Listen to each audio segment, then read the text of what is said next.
जी नमस्कार सबको, राधे राधे।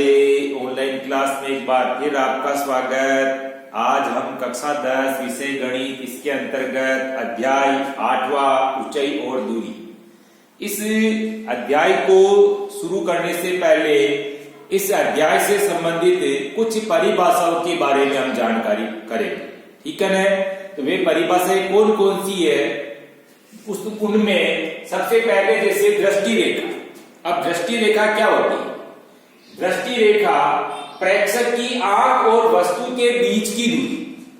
प्रेक्षक जो देख रहा है, देखने वाले की आंख और वस्तु के बीच की दूरी दृष्टि रेखा कहलाती है। जैसे मैं कोई वस्तु देख रहा हूं, सामने पड़ा, जैसे कोई पुस्तक है या कोई जैसे वस्तु पड़ी हुई है, अब मैं उसको देख रहा हूं, तो मेरी आंख और उस वस्तु के जो बीच की दूरी होगी वह क्या कहलाएगी? उसमें दृष्टि रेखा कहलाएगी, ठीक है। तो दृष्टि रेखा यानी आंख और कोई वस्तु है, उस वस्तु और आंख के जो बीच की दूरी है वह दूरी क्या कहलाएगी?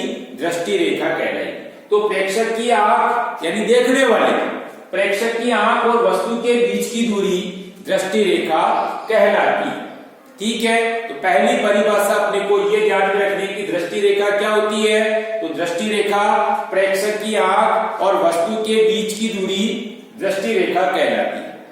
यानी जो देख रहा है, देखने वाले के आंख और वस्तु के जो बीच की दूरी है वह दूरी क्या कहलाएगी? दृष्टि रेखा कहलाएगी। दूसरी परिभाषा है उन्नयन कोण। अब उन्नयन कोण क्या होता है? किसी वस्तु को ऊपर की ओर देखने पर, देखना वस्तु को देख रहे हैं लेकिन ऊपर की ओर, तो किसी वस्तु को ऊपर की ओर देखने पर दृष्टि रेखा क्षैतिज रेखा के साथ जो कोण बनाती है उन्नयन कोण कहलाता है, ठीक है। शर्त क्या होगी इसमें? किसी वस्तु को ऊपर की ओर देखने पर, देखना ऊपर की ओर है, तो दृष्टि रेखा और क्षैतिज रेखा के साथ जो कोण बनाती है वह क्या कहलाता है? उन्नयन कोण कहलाता है। जैसे आप चित्र में देख रहे हैं, कोई व्यक्ति है, पतंग उड़ रही है, तो पतंग उड़ रही, तो पतंग को देखने के लिए क्या है? वो ऊपर की ओर देखेगा।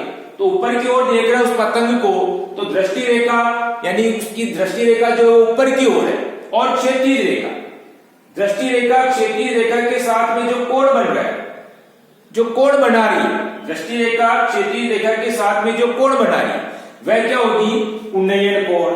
जैसे पतंग उड़ रही है, अब पतंग को मैं देख रहा हूं, जैसे अब पतंग को देख रहा हूं तो मैं पतंग और मेरे आंख के जो बीच की दूरी है तो हो गई दृष्टि रेखा। और क्षैतिज रेखा, क्षैतिज यानी कि ये, अब दृष्टि रेखा और क्षैतिज रेखा के बीच में जो थीटा बना हुआ है वह थीटा क्या हो जाएगा? उसमें उन्नयन कोण हो जाएगा। किसी वस्तु को ऊपर की ओर देखने पर दृष्टि रेखा क्षैतिज रेखा के साथ में जो कोण बनाती है वह क्या कहलाती है? उन्नयन कोण कहलाती है, ठीक है। तो उन्नयन कोण की परिभाषा, किसी वस्तु को ऊपर की ओर देखने पर दृष्टि रेखा क्षैतिज रेखा के साथ जो कोण बनाती है वह क्या कहलाता है? उन्नयन कोण कहलाता है, ठीक है।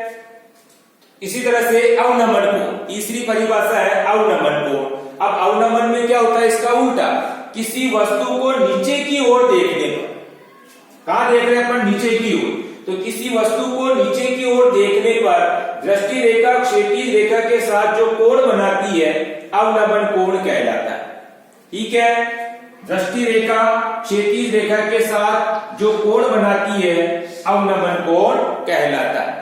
जैसे कोई व्यक्ति ऊपर खड़ा हुआ जैसे छत पे, और नीचे गाड़ी खड़ी हुई है, अब वो गाड़ी को देख रहा है, जैसे अब गाड़ी को देख रहा है तो नीचे की ओर देख रहा है, इसलिए दृष्टि रेखा नीचे की ओर हो गई। और क्षैतिज रेखा, अब क्षैतिज रेखा और दृष्टि रेखा के जो बीच में कोण बना हुआ, ये जो कोण बना हुआ ये कोण क्या कहलाएगा? अवनमन कोण कहलाएगा। तो किसी वस्तु को नीचे की ओर देखने पर दृष्टि रेखा और क्षैतिज रेखा, तो दृष्टि रेखा क्षैतिज रेखा के साथ जो कोण बन रहा है वह कोण क्या कहलाएगा? अवनमन कोण कहलाएगा, ठीक है। किसी वस्तु को नीचे की ओर देखने पर दृष्टि रेखा और क्षैतिज रेखा के मध्य जो कोण बन रहा है वह कोण क्या कहलाएगा? अवनमन कोण कहलाएगा, ठीक है। तो तीसरी परिभाषा अपने ये हो गई। दृष्टि रेखा तो क्या होती है? दृष्टि रेखा यानी प्रेक्षक की आंख और वस्तु के बीच की दूरी दृष्टि रेखा कहलाती है। दूसरी परिभाषा थी उन्नयन कोण। उन्नयन कोण क्या होता है? किसी वस्तु को ऊपर की ओर देखने पर दृष्टि रेखा और क्षैतिज रेखा के साथ, यानी किसी वस्तु को अपन ऊपर की ओर देख रहे हैं, देखने पर दृष्टि रेखा और क्षैतिज रेखा के साथ जो कोण बना रहे हैं वह कोण क्या हो जाएगा? उन्नयन कोण हो जाएगा। ठीक है। इसी तरह से अवनमन कोण। अब अवनमन में क्या होता है? किसी वस्तु को नीचे की ओर देखना, तो किसी वस्तु को नीचे की ओर देखने पर दृष्टि रेखा क्षैतिज रेखा के साथ जो कोण बनाती है अवनमन कोण कहलाता है। ठीक है। अब उसके बाद में क्या अपने को कुछ दो मान भी ध्यान में रखना, जैसे √2 का मान और √3 का मान। √2 का मान 1.414 और √3 का मान 1.732। ये दो मान भी अपने को ध्यान में रखनी है, क्योंकि हमारे को आवश्यकता लगेगी कि जैसे √2 का मान √3 का मान एक तो हम निकाले और एक जो याद हो तो हम क्या फटाफट उसकी जगह पर ये मान लिख करके सवाल को हल कर सकते। इसीलिए ये दो मान भी अपने को ध्यान में रखना। तो √2 का मान 1.414, √3 का मान 1.732। ठीक है। अब आपको HW में क्या करना है? HW में जो परिभाषा आज बताई है, इस परिभाषा को क्या करना अपने को? एक तो लिखना भी है और याद भी करना। ठीक है। तीनों परिभाषाओं को कॉपी में लिखेंगे और तीनों परिभाषाओं को याद भी करेंगे। इसके साथ में ये दो मान भी अपने को ध्यान में रखना है। ठीक है। तो अपने को ध्यान में आ गया दृष्टि रेखा, उन्नयन कोण और अवनमन कोण। ठीक है। दृष्टि रेखा प्रेक्षक की आंख और वस्तु के बीच की दूरी। दूसरा उन्नयन कोण। उन्नयन कोण में किसी वस्तु को ऊपर की ओर देखने पर दृष्टि रेखा क्षैतिज रेखा के साथ जो कोण बनाती है उन्नयन कोण कहलाता है। तीसरा अवनमन कोण, किसी वस्तु को नीचे की ओर देखने पर दृष्टि रेखा क्षैतिज रेखा के साथ जो कोण बनाती है अवनमन कोण कहलाता है। ठीक है। तो ये तीन परिभाषाएं बताइए। तीनों परिभाषाओं को क्या करना? आपको याद भी करना और इनको कॉपी के अंदर HW की कॉपी में भी हम क्या करेंगे? इसको लिखेंगे। ठीक है। धन्यवाद। राधे राधे। जय श्री कृष्णा।